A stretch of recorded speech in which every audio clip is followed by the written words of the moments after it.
আজকে আমরা সমবিন্দু সংক্রান্ত উপপাদ্য শুরু করব। সমবিন্দু কথাটির অর্থ, যদি দুই বা তার বেশি সরলরেখা, যদি একটি সাধারণ বিন্দু থাকে যেখানে দুটি সরলরেখায় ছেদ করেছে, তাহলে সেই বিন্দুগুলোকে আমরা সমবিন্দু বলব। তো উপপাদ্য 27 নম্বর বলেছে যে প্রমাণ করতে হবে ত্রিভুজের বাহুগুলির লম্ব সমদ্বিখণ্ডক তিনটি সমবিন্দু। অর্থাৎ কি? অর্থাৎ একটি ত্রিভুজ থাকে,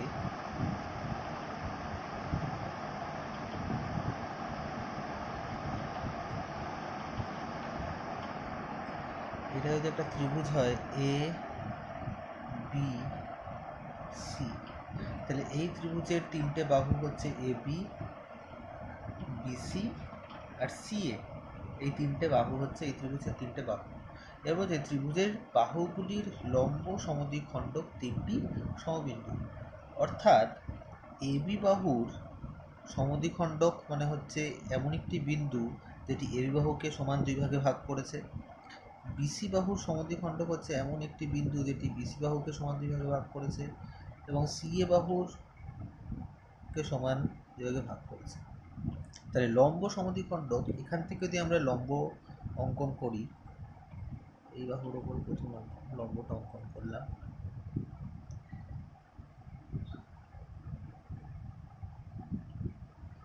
তাহলে এই যে আমরা পেলাম,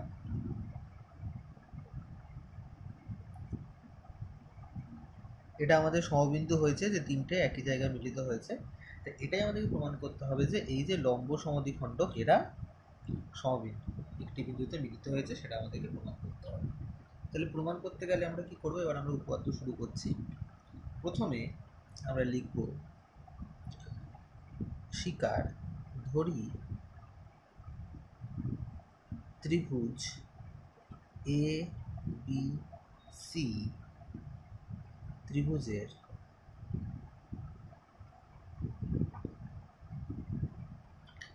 এ বি বিসি সি এ বাহুর মধ্যবিন্দুগুলি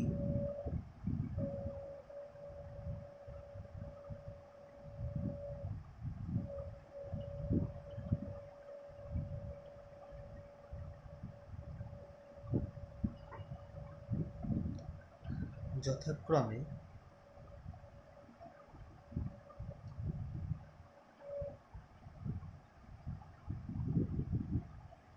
তাহলে আমরা A B BC R C এ, তাহলে এ বি বাহু, বিসি বাহু আর সি এ বাহুর মধ্যবিন্দুগুলো কী কী নিয়েছি? ডি, ই ও এফ। তাহলে এ বি বাহুর মধ্যবিন্দু ডি, বিসি বাহুর মধ্যবিন্দু ই আর সি এ বাহুর মধ্যবিন্দু এফ। এবার D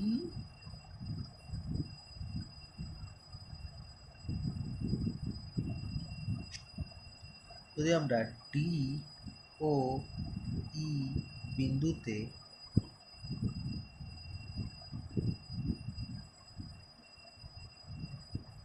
A B O BC বাহুর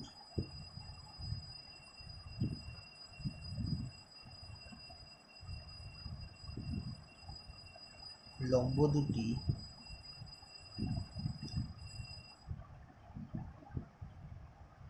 ও বিন্দুতে মিলিত হয়।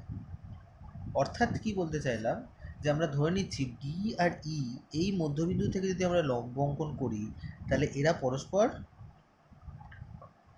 ও বিন্দুতে এসে মিলিত হচ্ছে। এই বিন্দুটাকে ধরলাম ও, তাহলে ডি আর ই বিন্দুতে আমাদেরকে ও বিন্দুতে মিলিত হচ্ছে, মিলিত হবেই। তার কারণ হচ্ছে ডি এ বি আর বিসি বাহু যেহেতু সমান্তরাল নয়, তাহলে মধ্যবিন্দু থেকে যদি আমরা টানি, তাহলে এটা কোনো একটা নির্দিষ্ট বিন্দুতে মিলিত হবে, এবং সেটা ধরে নিচ্ছি ও বিন্দুতে এসে মিলিত হচ্ছে। এবার আমাদের কি প্রমাণ করতে হবে? প্রামাণ্য। এবার আমরা হেডিং করব প্রামাণ্য।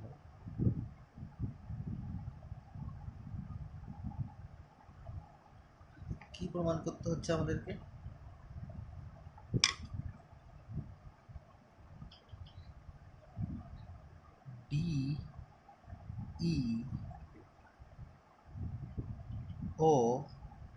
এফ বিন্দুতে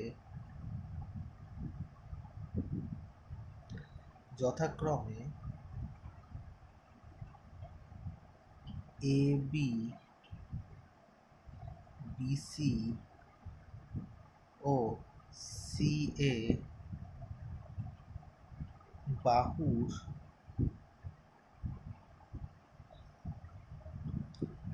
ওপর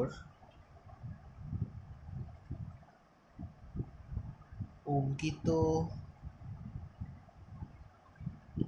লম্ব তিনটি সমবিন্দু হবে। অর্থাৎ আমরা যদি ডি, ই আর এফ এই বিন্দু থেকে যদি তিনটে লম্বটা নিই তাহলে তারা ও বিন্দুতে এসে মিলিত হবে। এটার মানে হচ্ছে এটাই। অর্থাৎ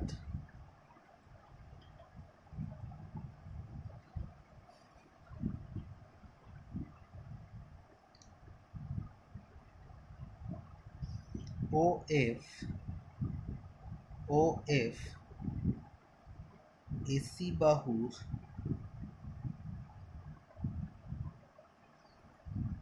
ওপর লম্ব প্রমাণ করলেই প্রমাণিত হবে ত্রিভুজের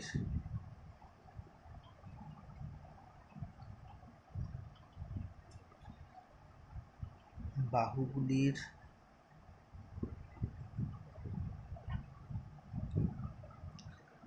লম্ব সমদ্বিখণ্ডক ত্রয় সমবিন্দু। আচ্ছা, তাহলে কি হলো ব্যাপারটা? তাহলে আমরা ছবিটা দেখি একবার। তাহলে এবিসি একটা ত্রিভুজ আছে, আমাদেরকে প্রমাণ করতে বলেছে এবিসি একটা ত্রিভুজ, আমাদেরকে প্রমাণ করতে বলেছে এই এবিসি ত্রিভুজ এবি বাহুর মধ্যবিন্দুর ওপর অঙ্কিত লম্ব, বিসি বাহুর মধ্যবিন্দুর ওপর অঙ্কিত লম্ব আর সিএ বাহুর মধ্যবিন্দুর ওপর অঙ্কিত লম্ব, এরা তিনটে একই বিন্দুতে এসে মিলিত হচ্ছে। আমরা সেই অনুযায়ী ছবি এঁকেছি। যে প্রামাণ্য কী প্রমাণ করতে হবে সেটা লিখেছি যে ডি, ই, এফ বিন্দুতে যথাক্রমে এবি, বিসি, সিএ বাহুর ওপর অঙ্কিত লম্ব তিনটি সমবিন্দু হবে। অর্থাৎ তাহলে আমরা দেখতে পাচ্ছি যে প্রথমে লিখেছি যে ডি আর ই বিন্দু থেকে যে দুটো আমরা লম্ব টেনেছি তারা ও বিন্দুতে এসে মিলিত হয়েছে। তাহলে একই রকমভাবে যদি ও এফ এটা যদি আমার লম্ব হয়, এটা তাহলে আমার ও বিন্দুতে মিলিত হয়েছে, দেখতে পাচ্ছি ছবি অনুসারে যে এফ ও এফটা বা এফ ওটা ও বিন্দু থেকে এইখানে মধ্যবিন্দু অব্দি এসছে। তাহলে এটা যদি আমার লম্ব হয় তাহলেই এফ ওটা লম্ব সমদ্বিখণ্ডক হয়ে গেল এসির। তাহলেই আমরা বলতে পারবো যে এইটা তিনটে সমরেখ বা সমবিন্দু। ঠিক আছে, তাহলে এটা প্রমাণ করার জন্য আমাদের একটা অঙ্কন করতে হবে।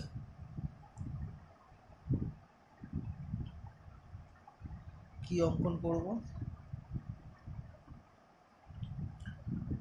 আচ্ছা, অঙ্কনটা দেখাতে হবে। অঙ্কনটা হচ্ছে এই ও এ, ও B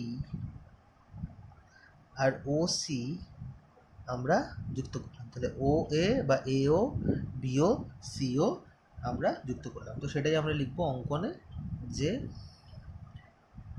A O, B O, C ও যুক্ত করা হলো। তাই এবার হচ্ছে আমাদের প্রমাণ।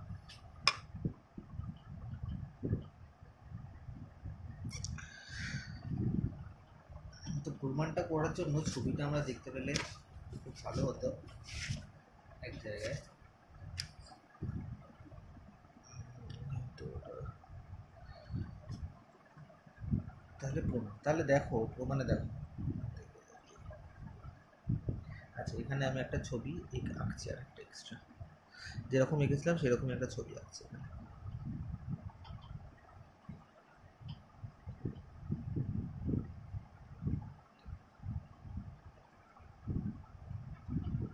তাহলে এটা হচ্ছে ছবি এ বি সি মধ্যবিন্দু, মধ্যবিন্দু, মধ্যবিন্দু, তিনটেকে আমরা যুক্ত করছি, তাহলে এটা হচ্ছে ডি, ই, এফ, এটা ও।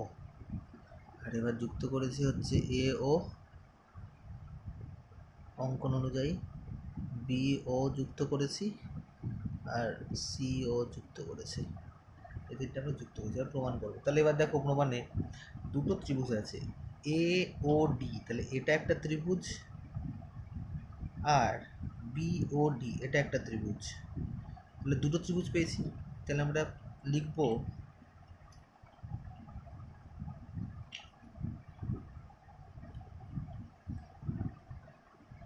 যে ত্রিভুজ প্রমাণ, ত্রিভুজ এ ও ডি, এই ত্রিভুজটা, এই ত্রিভুজটা, আর ত্রিভুজ ও ত্রিভুজ বি ও ডি এর মধ্যে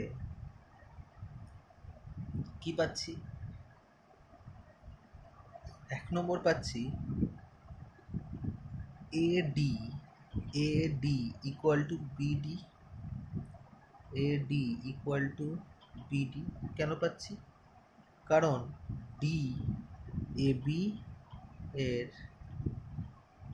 মধ্যবিন্দু। তার প্রশ্নতেই বলা আছে যে এ বি হচ্ছে লম্ব সমদ্বিখণ্ডক, তাহলে ডি বিন্দু এ বি বাহুকে সমদ্বিখণ্ডিত করছে, তার মানে ডি হচ্ছে এ বি এর মধ্যবিন্দু, তাহলে এডি আর বিডি পরস্পর সমান হবে।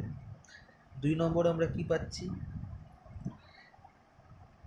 Angle A D O equal to angle BDO, মানে এই যে কোণটা আর এই যে কোণটা, এই দুটো কোণ হচ্ছে পরস্পর সমান, তার কারণ লম্ব সমদ্বিখণ্ডক ইকুয়াল টু এক সমকোণ, মানে দুটোই হচ্ছে 90 ডিগ্রি করে, তাই জন্য এরা পরস্পর সমান। 3 নম্বর কি পাচ্ছি? 3 নম্বর পাচ্ছি যে ওডি সাধারণ বাহু, সাধারণ বাহু। তাহলে একটা ত্রিভুজের দুটো বাহু সমান, একটা কোণ সমান, আর একটা সাধারণ বাহু। তাহলে এটা আমরা বলতে পারি যে এস এ এস, এই নিয়ম মেনে, সর্বসমতার এই নিয়ম মেনে ত্রিভুজ এ ও ডি সর্বসম হচ্ছে ত্রিভুজ বি ও ডি এর। কেননা এস এ এস এই নিয়ম অনুযায়ী, যে বাহু কোণ বাহু এই নিয়ম অনুযায়ী এরা হচ্ছে পরস্পর সর্বসম। তাহলে যদি দুটো ত্রিভুজ পরস্পর সর্বসম হয়, তাহলে আমরা বলতে পারি অনুরূপ কোণগুলো সমান বা অনুরূপ বাহুগুলো সমান। তাহলে আমরা বলতে পারবো ও A equal to O B, যেহেতু সর্বসম তাহলে আমরা বলতে পারবো ও A equal to O B. এটাকে আমরা 1 নম্বর। একই রকমভাবে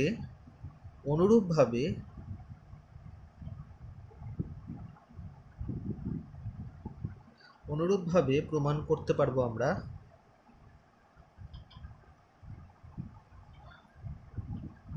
প্রমাণ করা যায় যে ত্রিভুজ বি ও ই সর্বসম হবে বি ও ই, মানে এই ত্রিভুজটা সর্বসমটা হবে এই ত্রিভুজ, তার কারণ এই ক্ষেত্রেও এটা মধ্যবিন্দু, তাহলে বিই বাহু সিই সমান হবে ও ই হচ্ছে সাধারণ বাহু, আর অ্যাঙ্গেল বিইও আর অ্যাঙ্গেল সিইও এরা হচ্ছে 90 ডিগ্রি এক সমকোণ, তাহলে এই দুটো সর্বসম হবে। তাহলে ত্রিভুজ বিও ই সর্বসম সিও, ত্রিভুজ সিও ই। তাহলে আমরা এখান থেকে কি পাচ্ছি? তাহলে এখান থেকে আমরা বলতে পারবো, সুতরাং তাই যদি হয় তাহলে আমরা বলতে পারবো O B equal to O C, তাহলে O B equal to O C আমরা বলতে পারছি। তাহলে এটা হলো আমাদের 2 নম্বর সমীকরণ, O B equal to O C. তাহলে 1 নম্বর পেয়েছি O A equal to O B, 2 নম্বর পেলাম O B equal to O C. তাহলে 1 আর 2কে আমরা সমন্বয় করে বলতে পারি,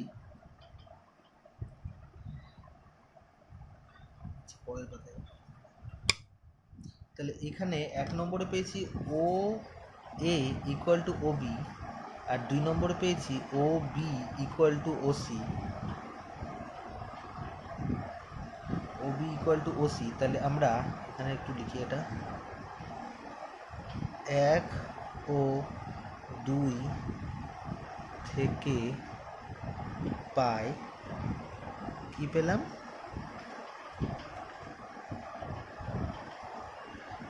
আমরা যে O A equal to O C, এটা আমরা পেলাম 3 নম্বর।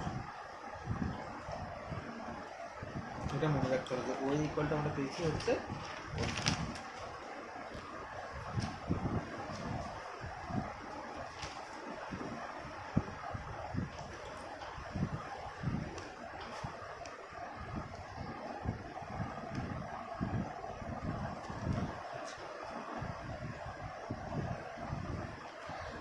এবার তাহলে ছবিটা আর একবার যদি আঁকি, এরকম ছিল ছবিটা,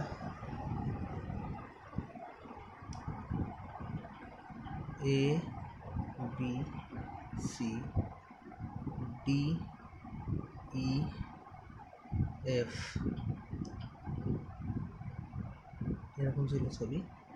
এটা হচ্ছে ও বিও, এটা হচ্ছে ও সি, এটা হচ্ছে এও, এরকম হচ্ছে আমাদের ছবিটা ছিল। এবার আমরা কি পাচ্ছি, এবার যেটা পাচ্ছি সেটা হচ্ছে ত্রিভুজ এ এফ ও, এই ত্রিভুজটা আর এই ত্রিভুজটা, এই দুটো ত্রিভুজ,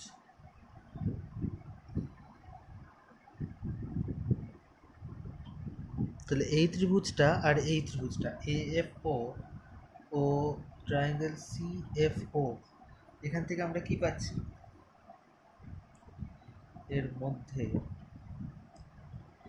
1 নম্বর পাচ্ছি যে O A equal to O C, একটু আগে আমরা প্রমাণ করেছি যে O A equal to O C হয়েছিল। 2 নম্বর পাচ্ছি A F equal to C F, তার কারণ বলেছে এফ এসি বাহুর মধ্যবিন্দু, এটা বলেই দিয়েছে আমাকে প্রশ্নে যে এফ হচ্ছে এসি বাহুর মধ্যবিন্দু, তাহলে হচ্ছে এ এফ আর সি এফ সমান হবে। আর 3 নম্বর হচ্ছে ও এফ সাধারণ বাহু, তাহলে দুটো ত্রিভুজের বাহু বাহু বাহু, এই ফর্মুলা থেকে আমরা বলতে পারি যে সুতরাং ত্রিভুজ এ এফ ও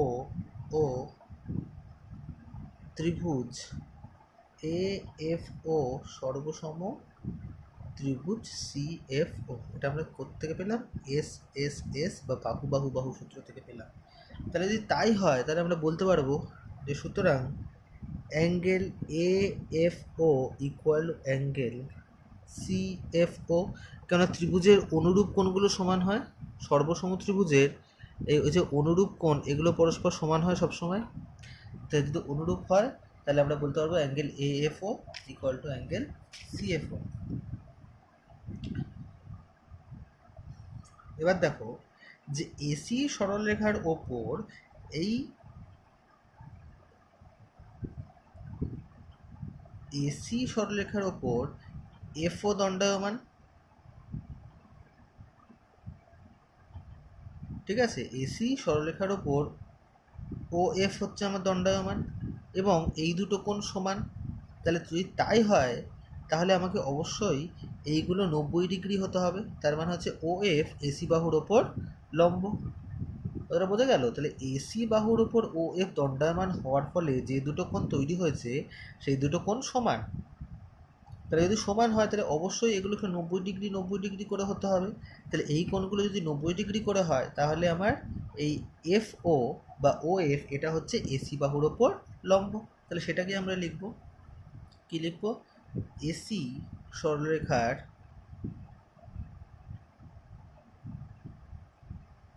ওপর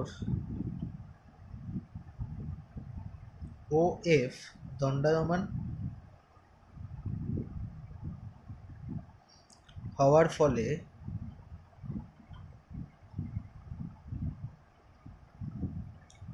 উৎপন্ন কোণ দুটি সমান। তাহলে আমরা বলতে পারবো সুতরাং ও এফ এসি বাহুর উপর লম্ব। তাহলে এটা আমাদের প্রমাণ করতে পারলে আমরা বলতে পারতাম যে সুতরাং ত্রিভুজ এ বি সি এর বাহুগুলির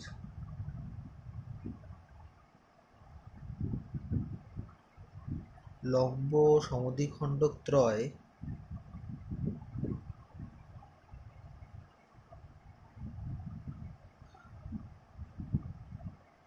সমবিন্দু।